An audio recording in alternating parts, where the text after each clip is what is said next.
भोले तुमको पता नहीं भगवान कन्हैया गोलोक वन जा रहे हैं, गोलोक वन की तैयारी कर रहे, कितना सुंदर महात्मा है। भोले बाबा से एकदम आग्रह किया। मैया बोली प्रभु मैंने ये कथा नहीं सुन पाई, जरा दोबारा सुना दो। भोले बाबा बोले पार्वती तुमने कथा नहीं सुनी, ये हू की आवाज कहां से आ रही थी? प्रभु ने तीसरे नेत्र से वट वृक्ष के ऊपर एक घोंसला रखा, उसमें सुख का अंडा जो था, अंड अमर कथा को सुनने से फूट गया, प्राणांत पड़ गई। हो की आवाज बड़ी सुरीली, सारी अमर कथा का पान उस तोते ने कर लिया। बोलो जय श्री कृष्ण। भोले बाबा ने देखा, अरे दुष्ट तूने छिप करके मेरी अमर कथा का पान किया है, तो ये हम जिंदा नहीं छोड़ेंगे। भयंकर क्रोध आया भोलेनाथ को। आगे आगे तोता, पीछे पीछे भोले बाबा पीछा करने लगे हैं। इतनी तेज भाग रहे हैं, तोता भयभीत हो गया। व्यास की पत्नी पिंगला सर्दी का समय धूप ले रही थी, सूर्य भगवान से सुखा रही थी। देरी नहीं लगाई, सुख का बच्चा जो भागता चला जा रहा तोता भवड़ा करके एकदम से जैसे धूप लगी पिंगला को जवाई आई, और जवाई के द्वारा एकदम प्राणात्मा मुख पे अंदर उधर में प्रवेश कर गई। बोलो जय श्री कृष्ण। भोले बाबा बोले ओए दुष्ट, तूने मेरी कथा को छल कपट करके तूने बड़े छुपके सुना। मैं तुझे श्राप देता हूँ कि इस पृथ्वी पर जैसे तू जन्म लेगा तो माया आक्रमण कर लेगी, ये कथा तेरे काम नहीं आएगी। चले गए भोले बाबा श्राप देकर। परीक्षित महाराज, कुछ शास्त्री ये कह देते हैं कि तोता मुंह में चला गया। तोता मुंह में नहीं गया था, जो तोते का जो जीव अंश था परमात्मा का, शरीर तो बाहर पड़ा रहा था, लेकिन प्राणात्मा जो जीव अंश था वो मुख के अंदर वायु के द्वारा उदर में प्रवेश कर गया। बोलो जय श्री कृष्ण। ये कुछ लोग जो कह देते कि तोता मुंह में चला गया, ऐसा कुछ नहीं है, गलत है। परीक्षित महाराज, अब पिंगला धीमे धीमे समय व्यतीत होता चला जा रहा। 1 महीना, 2 महीना, 3 महीना, माता उस समय की सीमा नहीं निकल रही है। 1 साल हो गई। आज मैया पिंगला को गर्भ धारण किए हुए 12 वर्ष व्यतीत हो गए। कितने? 12। अब प्रसव की पीड़ों से पिंगला बेचैन होने लगी, घबराने लगी, त्राह त्राह मच गया। व्यास जी पिंगला को देखते हैं, बड़े दुखित होते हैं, हाथ जोड़ के खड़े हो जाते पिंगला के सामने, और उधर की तरफ ध्यान किया, कहा हे बेटा तू कौन है, तू जन्म ले ले, तेरी मैया बड़ी बेचैन है। तो अभिमन्यु की तरह अंदर से आवाज आती है। आज उधर से आवाज आई कि कहा हे पिताजी, मैं जन्म ऐसे नहीं लूंगा, जब तक भोले बाबा का आश्वासन नहीं मिल जाएगा, जिसने मुझे श्राप दिया है कि तुझे ये माया आक्रमण कर लेगी, ये कथा तेरे काम नहीं आएगी, पृथ्वी पर आएगा तो। आज बालक जन्म नहीं ले रहा है, मुझे आज्ञा हो जाएगी तभी मैं जन्म ले सकता हूं, अन्यथा मैं जन्म नहीं लूंगा पिताजी। श्री कृष्ण का आश्वासन नहीं मिलेगा जब तक। व्यास जी गए हैं, आज आश्वासन मांगा है भगवान कृष्ण से। समय को पाकर के पिंगला के गर्भ के द्वारा 12 वर्ष बाद एक सुंदर बालक पैदा हुआ, जिसका नाम विद्वानों ने, ज्योतिषियों ने सुखदेव जी रखा। बोलो सुखदेव जी महाराज की। सुख के द्वारा पैदा, देवता जैसा स्वरूप, देवों के देव, बड़े सुंदर है। सुखदेव जी जैसा न वक्ता आज तक कोई हुआ और न कोई होगा। परीक्षित महाराज, सुखदेव जी ने जैसे ही जन्म लिया तो लेते ही माँ का स्तनपान नहीं किया, भागने लगे जंगल की तरफ। पीछे पीछे हे पुत्र हे पुत्र हे पुत्र करते करते व्यास जी जा रहे हैं। व्यास जी ने जैसे ही देखा, बेटा के पास जाके सुंदर चतुर श्लोकी भागवत का श्लोक जैसे सुनाया, तो बेटा कुटिया पर आए हैं। तो व्यास जी के द्वारा अपनी कुटिया पे श्रीमद् भागवत का अध्ययन कराया है सुखदेव जी को। बोलो जय श्री कृष्ण। सामने क्या देख रहे हैं? कुछ अप्सराएं नग्न होकर के स्नान कर रही हैं। बेटा सुखदेव जी को जैसे ही अप्सराओं ने देखा, न उन्होंने वस्त्र धारण किए न शरीर तन ढका, स्नान बनाने लगी, नृत्य कर रही हैं। व्यास जी जैसे ही आए तो एकदम घबरा गई, तन ढक लिया। व्यास जी ने कहा मेरा पुत्र खड़ा है, इनको देख कर इसने कपड़े नहीं पहने, हमें देख करके। अप्सराएं बोली हे महाराज, तुम्हारा जो पुत्र है कोई साधारण नहीं है। तुम्हारे पुत्र की दृष्टि सम दृष्टि है, न पुरुष है न नर नारी है, ऐसा जिसे नहीं ज्ञान है। सममान है अपमान है, समलाभ है और हान है। मैं अन्य हूँ वह अन्य है, ये भेद जिसका मिट गया। भोला वही संसार से, यमलोक से वो छूट गया। जिस जीव के अंदर नर नारी का भेद मिट जाता है, मैं और तू का भेद मिट जाता है, सबके अंदर एक रूप देखता है कि मैं कहां से आया हूँ, वहां से, ये कहां से आया, वो भी वहां से आया है। उसकी दृष्टि वो जीव जीव नहीं होता, वो साक्षात भगवान होता है। बोलो जय श्री कृष्ण। ज्ञान दिया तो व्यास को ज्ञान हुआ। क्षमा मांगी व्यास जी ने, कहा है देवियों मैं समझ नहीं पाया। सुखदेव जी बड़े सुंदर भाव वाले हैं प्रिय भक्तों। धीमे धीमे बड़े हुए हैं सुखदेव जी, आगे के लिए बढ़ते हैं।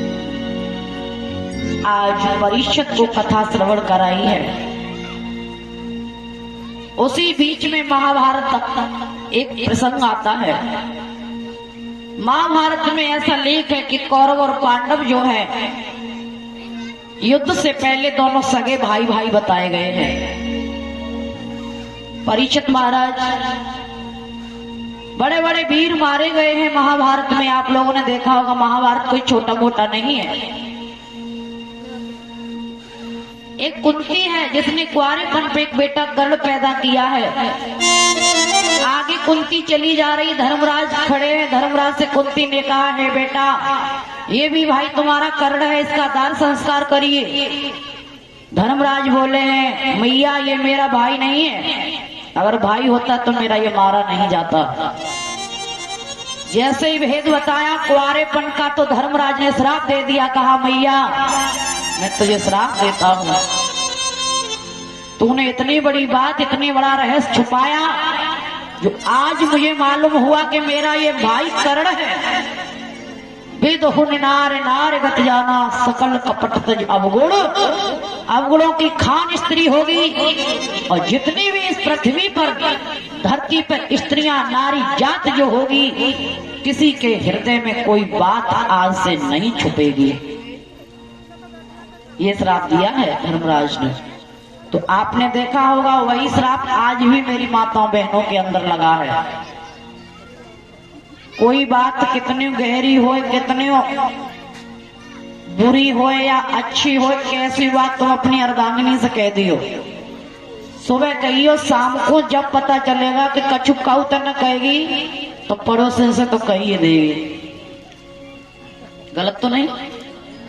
आजकल की ये माता है ना, अगर इनके पति देव इनके लड़का बच्चा कह देंगे मम्मी ऐसे ऐसे करके फलाना बात फला, और अरे ये सब छोड़ो, कऊ गांव में अगर किसी मोहल्ले में कऊ बिटिया ने फांसी लगा ली या कऊ बहू ने जहर खा लिया, अगर कोई बाल्य सूचना पहुंचानी है तो हमारी माता बहन के कान में डालो।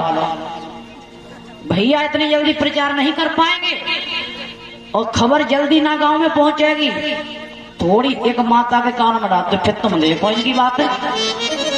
कोई बात नहीं करेंगी, रास्ता में खड़ी होंगी, सर पे डलिया रखे कूड़े की, नियार रखे हो चाहे कूड़ो रखे हो गोबर रखे हो, तबे बस फलाने फलाने ऐसी वैसी जैसी वैसी, हाय हाय हाय हाय, अपनी ना कुछ कहेंगी लेकिन प्रचार जल्दी हो जाएगा प्यारे।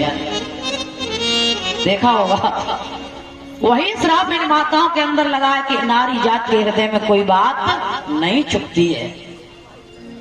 समय को देखते हुए माताओं, देखा होगा द्रौपदी ने कितने कितने कष्ट झेले हैं। दुष्ट दुशासन ने चीर हरण लीला जो चीर खींचा है, द्रौपदी ने किस प्रकार गोविंद को माना है।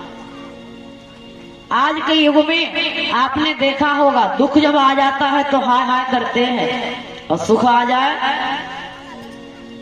कि दुख में सुमिरन सब करें, सुख में करे न कोई, जो सुख में सुमिरन करे दुख काए को होय। जो भाव हम दुख में प्रकट करते हैं वही भाव हमें हर समय सुख में होना चाहिए प्यारे, तो जीवन में कभी दुख नहीं आएगा। पांचों पांडवों ने कह दिया है बेटा अब कलयुग आने वाला है। महाभारत की रचना हुई, पांडव हिमालय के लिए चले गए हैं। पांडवों ने अपने प्रपौत्र नाती को राज्य दिया। नाती कौन है? परीक्षित। इच्छाओं से परे है, जिसको किसी प्रकार की जिज्ञासा उत्पन्न नहीं है, परीक्षित। व्यास बिना आस के, न धन की इच्छा है, न दौलत की इच्छा है, न मान की, न सम्मान की, बेआस, बिना आस के। परीक्षित को राज दिया, कहा बेटा ये ताज ले लो, तुम राज को चलाना। परीक्षित भोले राजा है, राज चलाते हैं, शेर बकरी एक ही घाट पानी पी रहे हैं, कोई प्रजा में दुखी नहीं है, बड़ा सुंदर राज चल रहा है। उसी बीच में एक शूद्र गाय को पीटता चला आ रहा है तलवार लिए हुए, पीछा करता हा हा करके गाय रो रही है। सामने खड़ी भागी तो एक बैल से भेंट हो जाती है। गौर करना कथा पे, बैल 3 पैरों से खड़ा है, एक पैर कट गया है उस बैल का। गाय जो भागी के बोली भैया बैल तू क्यों रो रहा है? तो बैल कहने लगा रो रो के, हे बहन सतयुग द्वापर त्रेता में मैं 4 पैरों से था, लेकिन दुष्ट जब से ये कलयुग आया है तब से मैं 3 पैरों से खड़ा रह गया हूँ। बैल कौन है? पृथ्वी रूपी गाय है, धर्म रूपी बैल है। धर्म के 4 पैर होते हैं भक्तों। पहला पैर होता है सत्यता का, दूसरा पैर होता है दया का, तीसरा पैर होता है पवित्रता का, और चौथा पैर होता है तपस्या का। गौर करना, कलयुग में सतयुग द्वापर में सत्य को लोग मानते, सत्य के पीछे जान हाजिर कर देते थे, न जमी देखते, न जोरू देखते, न कुछ देखते, लेकिन सत्य को मानते थे।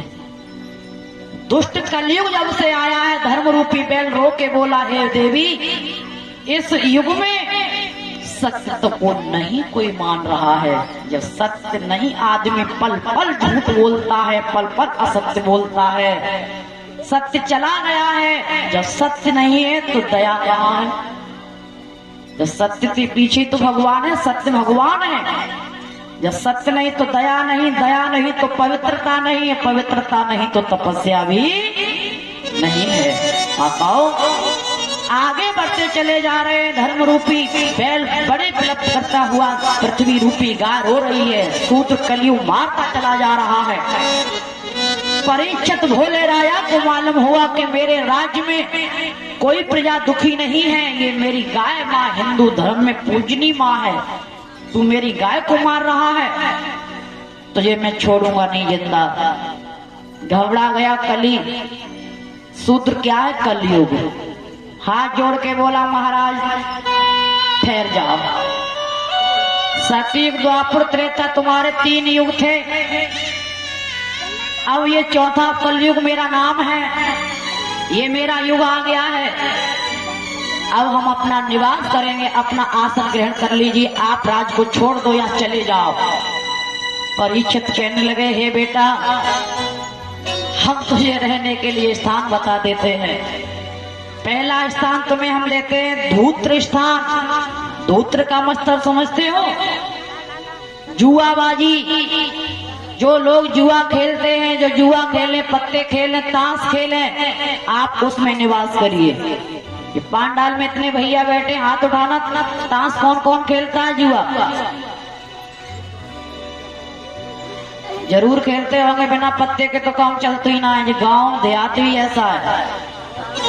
अबे लॉकडाउन लगो बने सिंह भैया, अब घर घर पत्तन की गड्डी आ गई, इनको टाइम पास ना है रो। पत्ता में बड़े बूढ़े तो कतई ना माने, दुनिया मान जाए। जुआ नहीं खेलना चाहिए, जुए का खेल बहुत बुरा होता है। जुए का खेल बहुत बुरा, खेलते नहीं कोई सतधारी। जुआ खेलना महापाप प्राणी, ये सत्पुरुषों की है वाणी। बहुत बुरा खेल होता है ताश खेलना, जुआ खेलना। परीक्षित ने कह दिया धूत्र स्थान पे जाइए आप, जुआ जहाँ खेलता वहां निवास करिए। दूसरा स्थान दे दिया बद स्थान, जहाँ कसाई खाना, जीवों की हत्या होती हो, गाय बैल बकरी काटे जाते हो, आप उसमें निवास करो। तीसरा स्थान दे दिया स्त्री संग, जहाँ वैश्यावृत्ति होती हो, आप उसमें निवास करिए। चौथा स्थान दे दिया मदरालय, जहाँ शराब नशा कई प्रकार के नशे होते हो, उसमें निवास करो।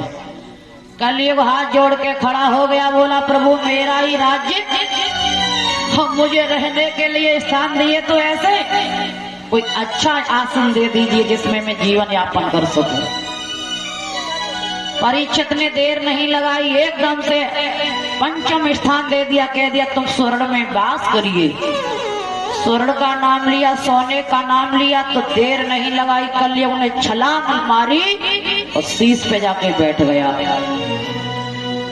समझने की बात है परीक्षित महाराज। प्रिय भक्तों,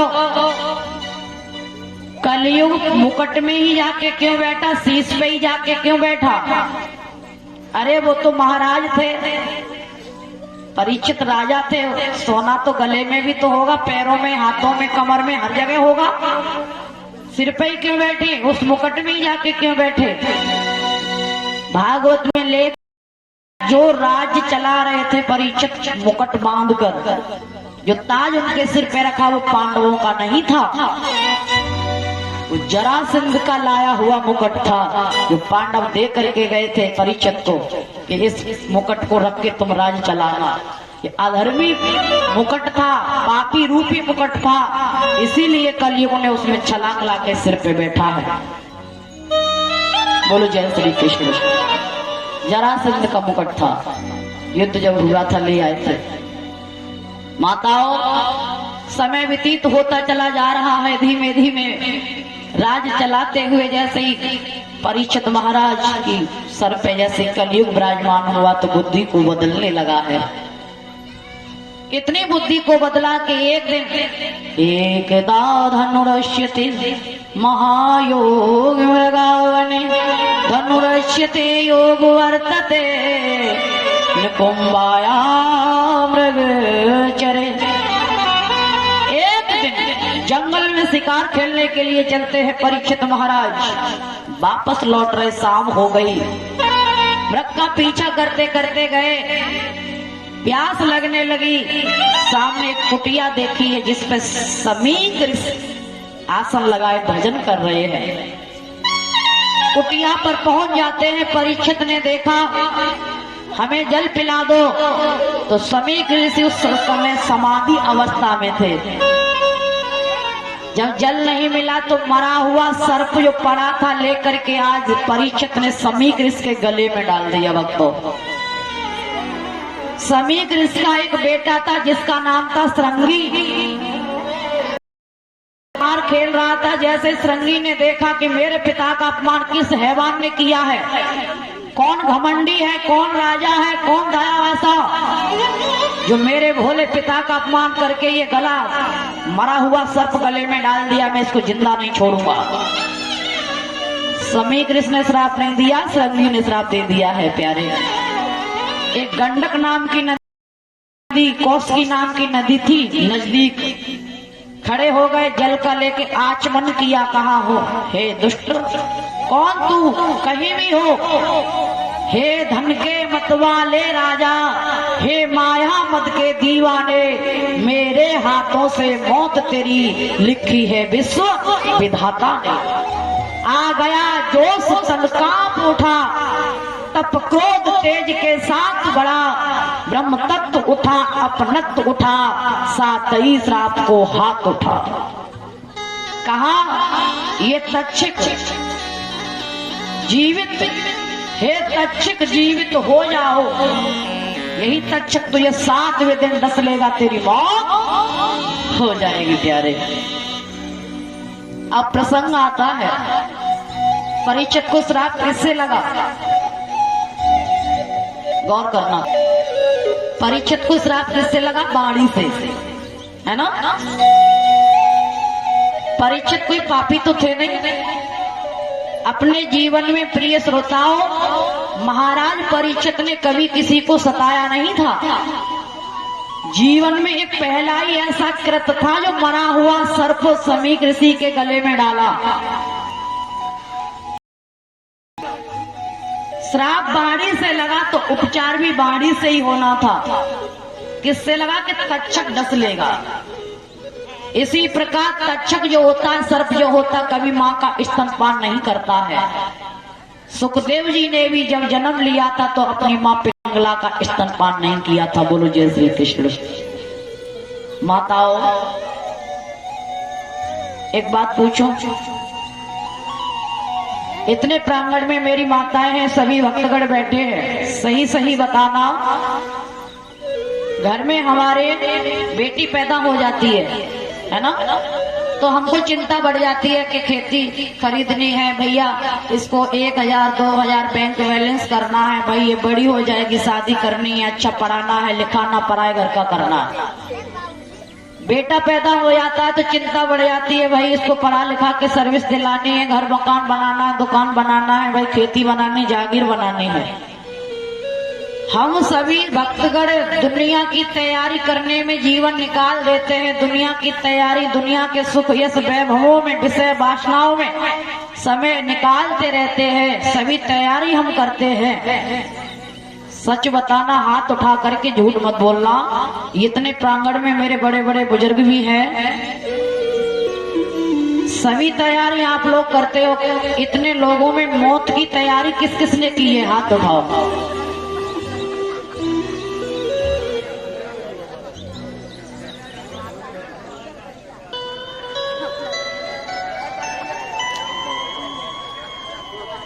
हाथ तो उठा रहे हैं। मौत की तैयारी का मतलब समझ रहे हैं? अब बुढ़ापा आया, ये तो कह रही है मन मन में कि हे राम हमें उठा ले, हे राम अब हम पे चलो न याद, घुटना टूट गए, हाँ राम आखिर से दिखत ना है। ये तैयारी नहीं है प्यारे। क्या तुम्हारे कहने से भगवान तुम्हें उठा लेगा?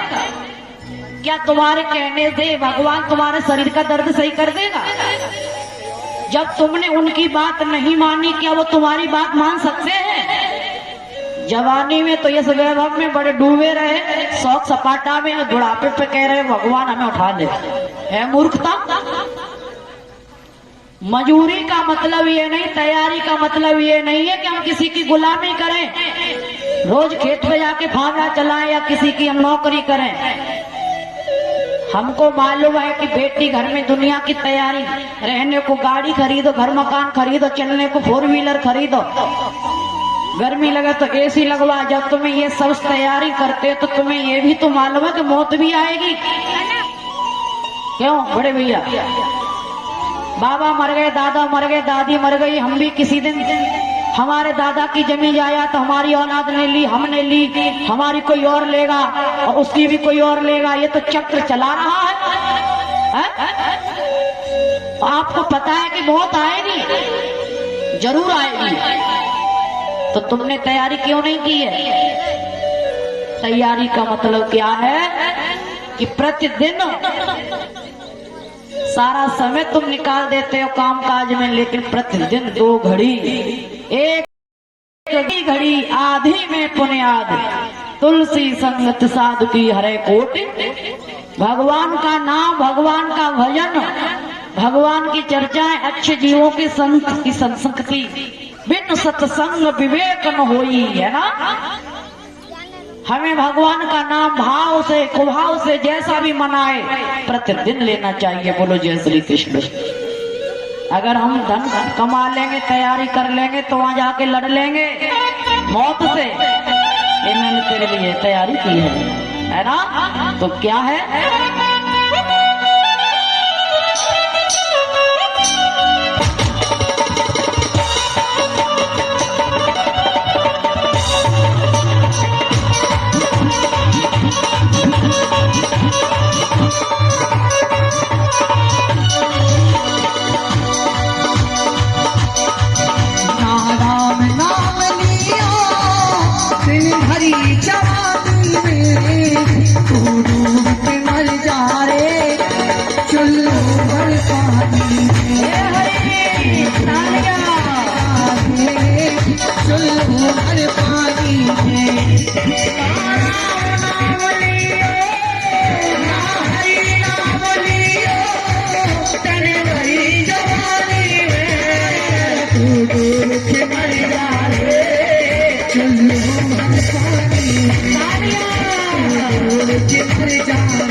लगती है, भक्ति में सस्ती है, क्या भक्ति से भैया हो जाएगी मुक्ति है, क्या भक्ति से भैया मिल जाएगी मुक्ति है। वो सारा जीवन खोलो या खाना पानी में मर जाए चुल्लू भर पानी में, मर जाए चुल्लू भर पानी में। नाम लियो, नाम हरि नाम लियो, हरी जवानी में डूब के मर जाए चुल्लू भर पानी में,